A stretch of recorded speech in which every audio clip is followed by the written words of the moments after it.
Pleasure of being here next to this great man, Dr. Sebi, who has invited me to his house. And I'm also here on a monthly retreat, cleaning my body, taking his wonderful herbs. Well, I shouldn't say your wonderful herbs, the earth. The wonderful herbs. The wonderful herbs of this fabulous place here in our Usha village in Honduras. And now we're taking the time to interview Dr. Sebi and get his input and also his wisdom on what is this entire thing that we call alkaline and acid, and what are the foods and herbs and fruit and things that we should be eating to keep this vehicle healthy. We had just been talking a little bit before, and he said basically the ultimate food is oxygen, and we're also going to ask him about that. Dr. Sebi, welcome to the show, and thank you very much for setting the time to share your wisdom with us. Thank you very much, Mr. Guzman. You also is a great man and a wonderful man. From the day I met you, I want you to know that I felt your vibration. And you are a very accommodating individual. I appreciate you. Thank you. Thank you. About alkalinity and acidity. It's good to know them. Very important nowadays. But in the days of the black man in the jungle and the Inca in the jungle, the American Indian in the jungle, the Maya, the Toltec, the Olmec, the Paya, they didn't even have to think about alkalinity and acidity. Why? They only had alkalinity.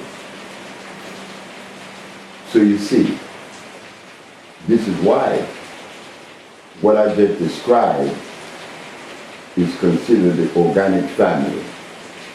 Today, we live in a highly scientific world, a very developed world, but we're living in a precarious time in which what we see is that because of us deviating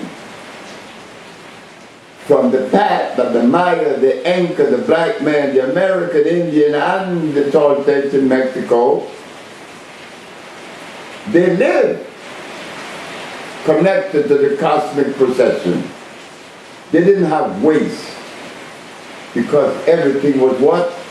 Biodegradable, recyclable.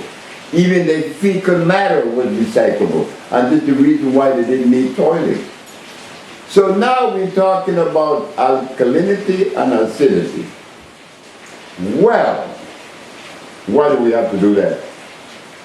Why do we even have to talk about acidity when the planet was constructed on the structure of alkalinity? Why? Because it is alkalinity that is alive. Whenever a substance is alkali, the base of that substance is what? Carbon, hydrogen, and oxygen. The Chinese call that the Cho arrangement. That is the arrangement of life. Carbon, hydrogen, and oxygen. Chinese said Cho, which is cool. Now, why do we have to entertain alkalinity? Because it looked like we just began to wake up. That we have been poisoned for approximately 500 years since the arrival of the great Christopher Columbus. He was the one that brought rice and beans and chicken and hogs and turkeys and dogs and cows. We didn't have that in our environment.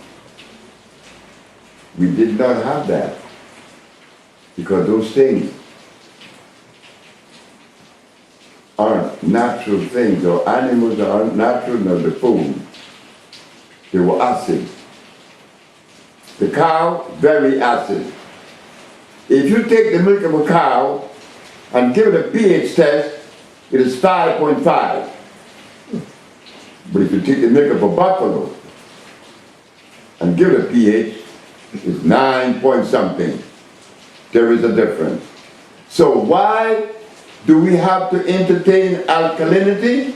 Those of us that are aware that it is in the alkaline world that we really receive life and nourishment, nutrition. Acidity, just by the nature of the word, it tells you, stay away. I'm acid. But nature doesn't make acids. Nature has never made a substance that is acid. If nature has, which is it? If nature had made an acid substance, then nature and God is unfair. Man is the originator of all acids.